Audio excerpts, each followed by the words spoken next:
नमस्ते बच्चों। ऑनर टील फाउंडेशन स्टोरी टेलिंग के शो में मैं जयपुर से रश्मि पंड्या शर्मा एक नई कहानी लेकर आपके सामने उपस्थित हूँ। यह एक बोध कथा है और इस कहानी का शीर्षक है मन की बात और इस कहानी के लेखक हैं श्री नीरज शर्मा। ये कहानी उस दौर की है जब आज की तरह टैक्सी, रिक्शा, बस आदि नहीं चलते थे। लोग पैदल ही एक जगह से दूसरी जगह आया जाया करते थे। जो अमीर लोग थे उनके पास घोड़ा, बग्घी, ऊंट, हाथी आदि सवारी साधन थे। हाँ तो बच्चों, उस समय की बात है, एक बूढ़ी माँ अपने कीमती सामान की गठरी लेकर जंगल के रास्ते अपने गांव जा रही थी। चलते चलते थकान की वजह से वो एक पेड़ के नीचे बैठ गई और इंतजार करने लगी कि कोई सवारी आए तो अपना सामान उसके साथ भिजवा दे। इतने में एक घुड़सवार उधर से गुजरा। वो उस बूढ़ी माँ को देखकर बोला, ए बुढ़िया, तू इस जंगल में क्या कर रही है? जल्दी से यहाँ से निकल, वरना कोई जंगली जानवर तुझे खा जाएगा। वह बोली, बेटा, मेरे ये सामान की गठरी मेरे गांव पहुंचा दे, क्योंकि मेरा गांव भी उधर ही है जिधर तू जा रहा है।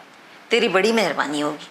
वो घुड़सवार बड़े गुस्से में बोला, रास्ते में तो बहुत गांव और लोग मिलेंगे, मैं किस किस का काम करूं? और मेरे पास तो घोड़ा है, कोई घोड़ा गाड़ी नहीं है। जैसे तू पहले आई थी वैसे ही चली जा। बेचारी बुढ़िया क्या करती, चुपचाप बैठ गई। थोड़ी दूर आगे जाने पर घुड़सवार के मन में विचार आया कि अरे, उस बुढ़िया की कीमती सामान की गठरी मुझे ले लेनी चाहिए थी। और इधर बुढ़िया ने सोचा, अरे मैं भी किसी कैसे अनजान आदमी को अपना सामान दे रही थी। इतने में वो घुड़सवार वापस आ गया और उस बूढ़ी माँ से बड़ी नरमी से बोला, नमस्ते माता जी, कौन सा सामान है? मुझे दे दीजिए, मैं उसे आपके गाँव पहुँचा दूंगा। तो बूढ़ी माँ बोली, नहीं नहीं, अब नहीं बेटा, जो तेरे मन को कह गया वो मेरे मन को भी कह गया। इतना कहकर बूढ़ी माँ अपने रास्ते जाने लगी। थोड़ी देर बाद उसे एक बच्चा मिला, वो भी उसी तरफ जा रहा था। जब उस बच्चे ने बूढ़ी माँ को सामान की गठरी ले जाते हुए देखा तो कहा, माँ जी, ये सामान लेकर आप कहाँ जा रही हो? क्या मैं आपकी कुछ मदद कर सकता हूँ? तो बूढ़ी माँ ने कहा, बेटा तुम कौन हो? तो बच्चा बोला, मेरा नाम जुगनू है और मैं उसी तरफ जा रहा हूँ। लाओ, आपकी ये गठरी मुझे पकड़ा दो, मैं आपको भी घर पहुँचा दूंगा और आपकी गठरी को भी ले चलूंगा।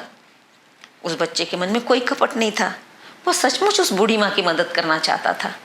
इसलिए बूढ़ी माँ ने अपनी गठरी उस बच्चे को पकड़ा दी और खुशी खुशी उसके साथ अपने गांव चली गई।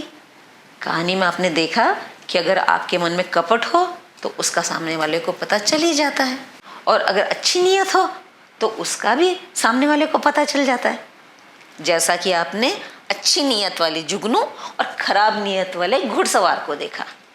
तो बच्चों, इस कहानी से हमें यह शिक्षा मिलती है कि हमें सबके प्रति अच्छी नीयत और अच्छी भावना रखनी चाहिए। अपदीपो भव, यानी अपना प्रकाश स्वयं बनिए।